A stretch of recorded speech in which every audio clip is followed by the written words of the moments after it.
Now this is the best, strongest, fastest Arc Survival, Arclash build for the Sorcerer in Season 2. You can easily clear multiple Tier 100 Nightmare dungeons and destroy Uber Lilith with this build. And with this build, you will have your ultimate skill, Unstable Currents, active almost all the time, with just the need of one unique gear. So with this build, I focus on damage, attack speed, cooldown reduction, and movement speed. And I highly recommend to watch this video from the beginning to the very end to get the full idea of this build, and it may answer majority of your questions because there are some stats and skills you can change depending on your situation. So let's check this out. Okay, so first I'm going to show you clearing this dungeon. And as you can see, I'm doing a tier 100 Nightmare dungeon. This build can easily clear huge groups of enemies and destroy bosses. The reason this build is really strong is because you'll have your ultimate skill, Unstable Currents, active all the time. Now this build is really gear dependent if you're trying to easily clear tier 100 Nightmare dungeons and defeat Uber Lilith. Now with this build, you only need one unique item for this build to work, but other unique items can make this build better. But the one unique item you need for this build is the Flicker Step boots. And on your gear, the two main stats you're looking for is attack speed and cooldown reduction, but you also want some critical strike chance and lucky hit chance for your skills to synergize. Now if you're missing some pieces of gear or stats, there are some skill points that you can switch around, and even your Paragon board to gain the stats you're missing. But I'll go over everything in more details in their dedicated sections. Okay, so next let's check out the skills. Now of course the main skill is Arclash. This skill will reduce your cooldowns, and when paired with Unstable Currents and very high attack speed, you will cast shock skills everywhere. The next skill I'm using is Frost Nova, and this will freeze and apply vulnerable to enemies. The next skill is an ultimate skill, Unstable Currents, and this paired with Arclash and really high attack speed, you'll cast tons of shock skills, which will destroy huge groups of enemies and bosses. And with our other skills and gear, we should have Unstable Currents up almost all the time. The next skill I'm using is Lightning Spear, and this skill is really good for survivability. Lightning Spears will stun enemies when critically striked, and since we will always have Unstable Currents active, we should have Lightning Spears flying everywhere all the time. The next skill I'm using is Ice Armor, and this skill is really good for defense and survivability. And last but not least, the last skill I'm using is Teleport, and this is just one of the best and fastest movement skills in the game.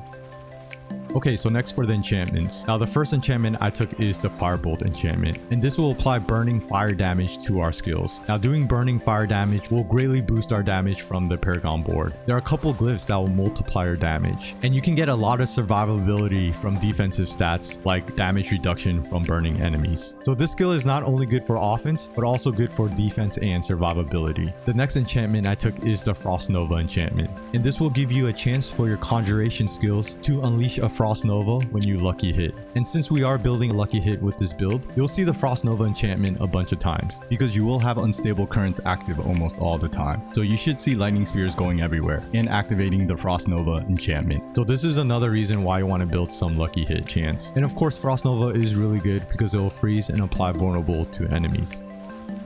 Okay, so next for the Vampiric powers. And I do want to mention that the Vampiric powers are really important for this build. The Vampiric powers will increase your damage, your attack speed, and greatly reduce your cooldowns. So the first Vampiric power I took is Revenus, and this will greatly increase your attack speed when you lucky hit. So with Revenus, we need to build some lucky hit chance. The next Vampiric power I took is Hectic, and this is one of the most important Vampiric powers for this build. You'll greatly reduce your cooldowns after 5 basic skills you cast. The next Vampiric power is Moonrise, and this will greatly increase your basic skills attack speed. And the next Vampiric power I'm using is Anticipation, and this Vampiric power is important to reduce your ultimate skills cooldown. And the last Vampiric power I'm using is Prey on the Weak, which will increase your damage to vulnerable enemies. Now this Vampiric power you can switch around depending on your situation. So if you're lacking in defense and survivability, you can get Undying, which will heal you after casting a skill. Or you can use Resilience, which will grant you damage reduction for every life missing. But personally, with my current gear and stats, I'm not lacking in any defense or survivability. So I took Prey on the Weak so I can destroy elite mobs and bosses faster.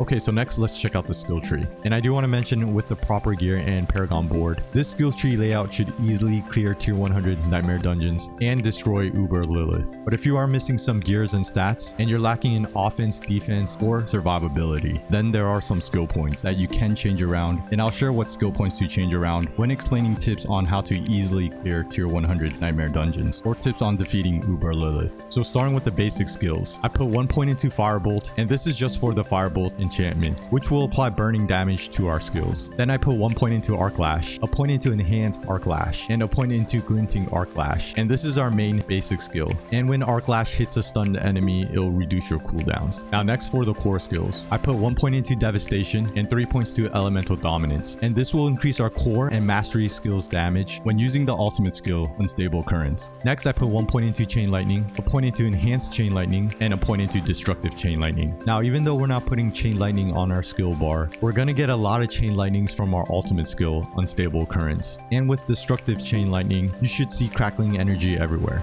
Next for the defensive skills, I put 1 point into Teleport, a point into Enhanced Teleport, and a point into Shimmering Teleport. And this is just the best movement skill in the game. You can zip through dungeons, and Teleport also makes you unstoppable. Next I put 1 point into Ice Armor, a point into Enhanced Ice Armor, and a point into Shimmering Ice Armor. And this barrier skill is really good for defense and survivability. Next I put 1 point into Frost Nova, a point into Enhanced Frost Nova, and a point into Mystical Frost Nova. And this will freeze and apply vulnerable to enemies. Next I put 1 point into Elemental Entombment, and this will give us a chance to reset one of your defensive skills. And next I put 3 points into Glass Cannon, and this will greatly increase your damage, but in return you'll take more damage. Now next for the Conjuration skills, I put 3 points into Precision Magic, and this will greatly increase our lucky hit chance, which is important for this build. Next I put 1 point into Align the Elements, and 2 points into Protection, and these skills are really good for defense and survivability. Next I put 1 point into Lightning Spear, a point into Enhanced Lightning Spear, and a point into Invoked Lightning Spear. And Lightning Spears are really good for survivability because of the stun. And with Unstable Currents, we should have Lightning Spears going everywhere. And next I put 3 points into Conjuration Mastery, and this will greatly increase our damage with each active Conjuration skill. So because of Unstable Currents, we should have Lightning Spears everywhere, which will greatly increase our damage because of this skill. Next for the Mastery skills, I put 1 point into Inner Flames and 3 points into Devouring Blaze, and this will increase our critical strike damage against burning enemies. Next I put 5 points into Ball of Lightning, a point into Enhanced Ball of Lightning, and a point into Wizard's Ball of Lightning. Now even though we're not putting Ball of Lightning in our skill bar, when using Unstable Currents, we should be casting tons of Ball Lightnings. Ball Lightnings will be our main damage dealing skill when using Unstable Currents. Next I put 3 points into Static Discharge, and this will give you a chance to form crackling energy with shock skills. And next for the ultimate skills, I put 1 point into Unstable Currents, a point into Prime Unstable Currents, and a point into Supreme Unstable Currents. And this is our main skill tied with Arc Lash, because with Arc Lash and really high attack speed, we should have tons of shock skills going everywhere. And with the proper skills and gear, you will have Unstable Currents active all the time. And next I put 1 point into Coursing Currents and 3 points into Conduction, and this will greatly increase our movement speed whenever you critical strike with shock skills. Okay, and last but not least, the key passive. Now the key passive you can change around depending on your situation, but personally I'm using Essu's Ferocity. Now even though we're not using any fire skills, this legendary aspect, the aspect of Ancient Flame, will greatly increase our attack speed when both bonuses from Essu's Ferocity key passive are active.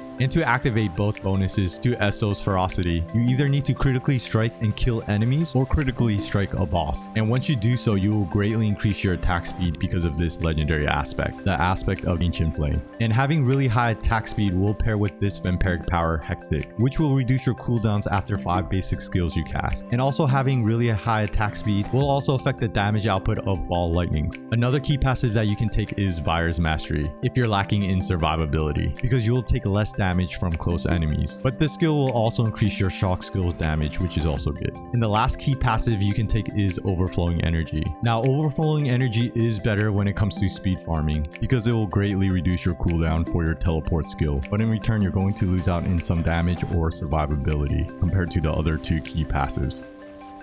Okay, so next let's check out the gear. And I do want to mention that with this build, you only need 1 unique gear for this build to work. And the 1 unique gear you need is the Flicker Step boots, because with these boots, you will greatly reduce your cooldowns for your ultimate skill when you evade through an enemy. Now, there are other unique gears that you can use for this build, which can make this build better. But I'm trying to share a build with the least amounts of uniques required to easily beat Uber Lilith and clear tier 100 Nightmare dungeons. Because obviously, if you have the Harlequin Crest or Undaro's Vicious, those would be better better uniques to use. But some uniques are really rare to find, and you might not even get the one you want. But I'll go over a couple unique gears that you may want to use for this build depending on your situation. Now I'm just going to quickly go over the best stats and legendary aspects you're looking for each piece of gear. But I'll have a D4 build planner in the description below with the exact stats and legendary aspects you're looking for. So starting with the helmet, you're looking for cooldown reduction, basic skill attack speed, total armor, and poison resist. Now you want poison resist on either your helmet, your chest piece, or your pants. Now fortunately I wasn't able to get any poison resistance on any of my gear. So whenever I go into a tier 100 nightmare dungeon and the elites have a poison affix, then I'll drink a poison elixir to combat the poison elites. And the legendary aspect I have is that basic skills grant 20% damage reduction for 6 seconds. And since we're using our basic skill all the time, this is really good for survivability. Next, for the chest piece, you're looking for damage reduction stats and total armor. And the legendary aspect I have is that casting ice armor makes you unstoppable and grants 30% increased armor for 4 seconds. Now in the highest tier nightmare dungeons, there's going to be a lot of elite mobs that can crowd control you. So gaining unstoppable on ice armor is really good. And the additional armor is really good for survivability.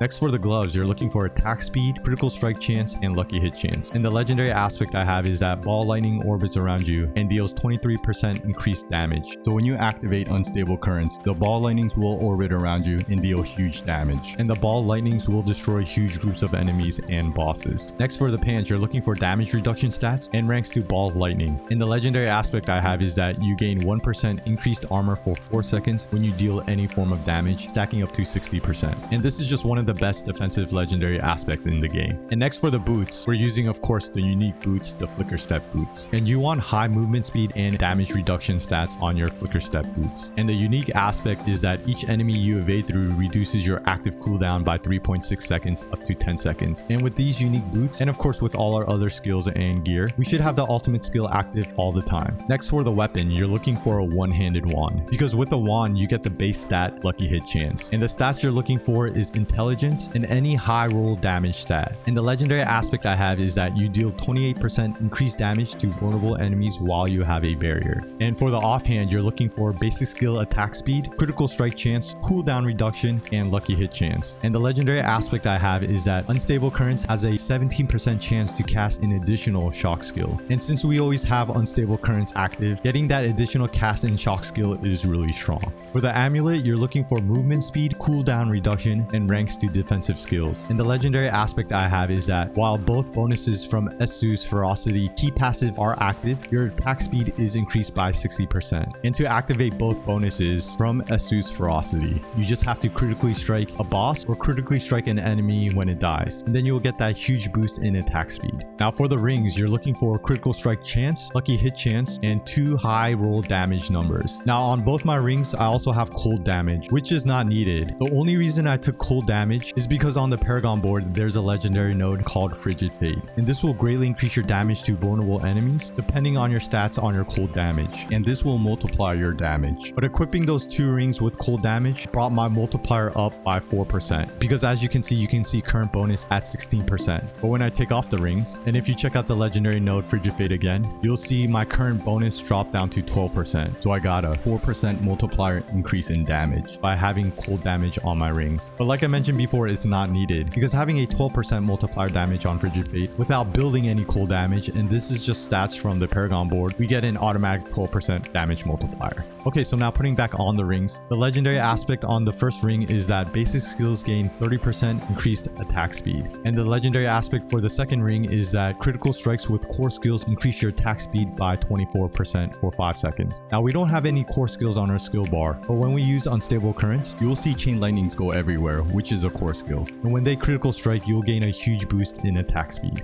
Okay, so that's pretty much the best gear and legendary aspects you're looking for with this build, with the need of just one unique item. But there are other unique items that are really good for speed farming or survivability. For example, the Raiment of the Infinite. Now this is one of the best unique armors for the sorcerer, especially when you're speed farming. But on the highest level nightmare dungeons, it's better to get damage reduction stats and armor on your chest piece so you don't get one-shotted. But if you can't find a good legendary chest piece with damage reduction stats and armor, then definitely use the Soul Brand unique chest piece for the best survivability. This unique chest piece will give you damage reduction, life, and most important, the unique aspect stating that your healing potions no longer instantly heal, but instead grant you a barrier for 200% 10% of the healing for 4 seconds. And while you have a barrier, you gain 11% damage reduction. So this unique chest piece is just one of the best chest piece for survivability. So that's pretty much the best gear and legendary aspect you're looking for this build. And like I mentioned before, I'll have a D4 build planner in the description below if you want to check that out. And really quickly for the gems, you want ruby gems for your armor for maximum life, emerald gems on your weapon for increased critical strike damage to vulnerable enemies, and skull gems on your jewelry for the increased armor.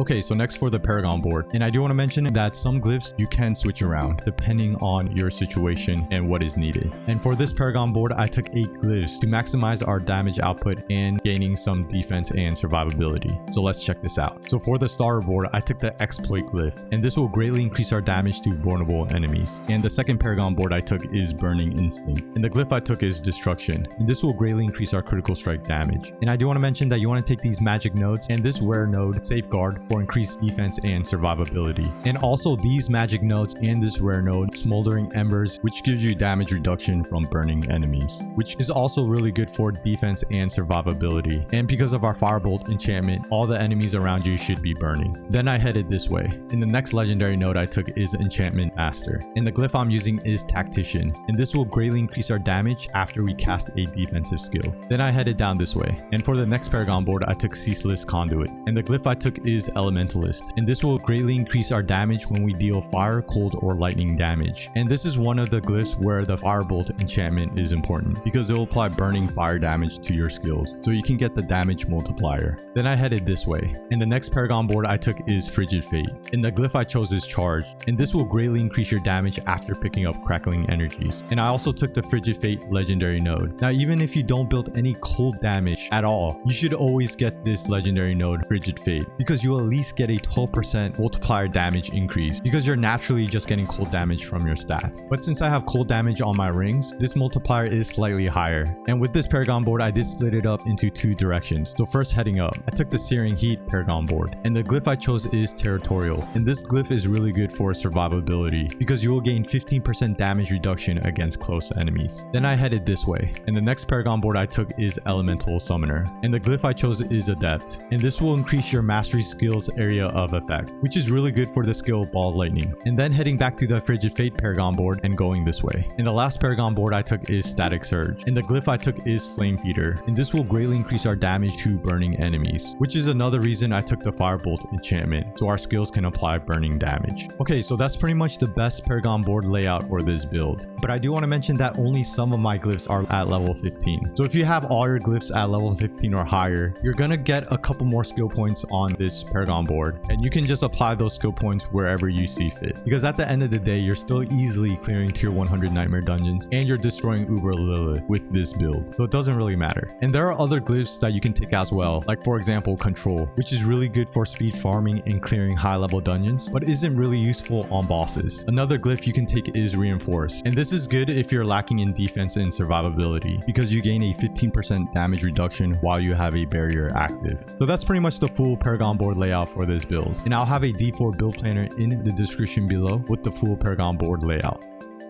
Okay, so next, a couple tips when fighting Uber Lilith. The first tip is that you want to focus a little more on offense than defense. So taking skills and vampiric powers that will increase your offense will be more beneficial. Next tip is that you want to drink a potion that will increase your damage or attack speed to make it easier to one-shot Uber Lilith. And you want to make sure your unstable currents is active twice during phase 1. So make sure you evade through Uber Lilith a couple times so you can instantly cast your ultimate skill again when it goes down. Because the second cast of your ultimate skill should be enough to clear the mobs that Uber Lilith spawns and to destroy Uber Lilith. And the next tip is for phase 2. Now once you beat phase 1 and your ultimate skill is on cooldown, just stand still and basic attack the air. Your vampiric power Hectic should reduce your cooldown of your ultimate skill, and right before Uber Lilith spawns for her second phase, you want to cast your ultimate skill and start basic attacking about 3 to 2 seconds before she spawns, because by the time she spawns for phase 2 you should have a bunch of ball lightnings around you which will do massive damage to Uber Lilith. And if you do enough damage right at the beginning of phase 2, you'll skip all her one-shot mechanics. And for the last tip, and this is only if you can't instantly kill Uber Lilith in phase 1, you want to switch out Ice Armor for Flame Shield. So just take the 3 skill points from Ice Armor and move it over to Flame Shield, like so. And now with Flame Shield, and if you don't instantly down Uber Lilith in phase 1, and when she does the one-shot wave attack at you, you can just Flame Shield and ignore the mechanic. Okay, so hopefully with these tips, you can easily take down Uber Lilith with this build.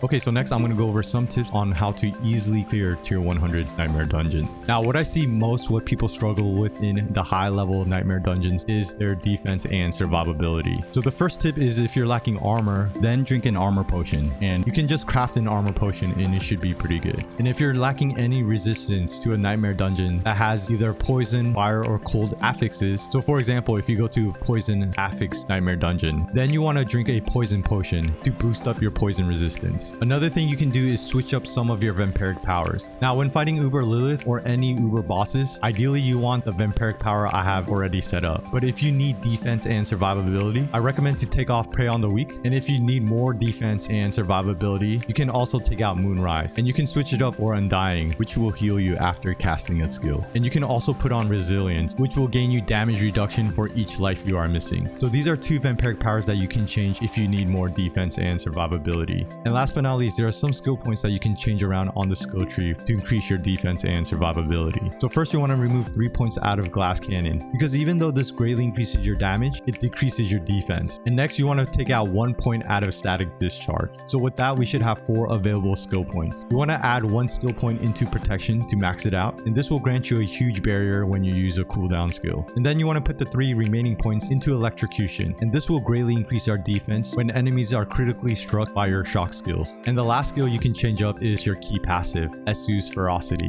Now, if you're just speed farming and want to clear the dungeons really quickly, then you want to take Overflowing Energy so you can reduce all your shock skills cooldown, so you can spam Teleport. But if you're lacking in defense and survivability, you want to take Vire's Mastery. This will increase your damage and defense to close enemies. And one thing to note is that if you take out the key passive Esu's Ferocity, then you want to change out the legendary aspect, the aspect of Ancient Flame, to another legendary aspect, because this legendary aspect won't be utilized. And you can change it to the aspect of Control, which will deal 35% more damage to immobilized, stunned, or frozen enemies. Okay, so now with all these changes, that should greatly increase your defense and survivability, which in return should make it a lot easier to clear tier 100 nightmare dungeons. Okay, so thanks for checking out one of the best, strongest, fastest Arc Lash build for the Sorcerer in Season 2. This build is really strong because you will have your ultimate skill, Unstable Currents, active almost all the time with the need of only 1 unique gear. Now, even though you can easily clear tier 100 nightmare dungeons and destroy Uber Lilith, this build isn't as good as a pure Ball Lightning build. With the pure Ball Lightning build, you will instantly melt Uber Lilith and clear tier 100 nightmare dungeons almost instantly. So the pure Ball Lightning build is just a overall better build. And if you want to check out an endgame Ball Lightning build with no uniques, definitely check out this video here. Or if you're still leveling and you want a very easy and fast leveling build, definitely check out this video. But I hope this helps, and more Diablo 4 videos to come, so stay tuned. And of course, Lilith.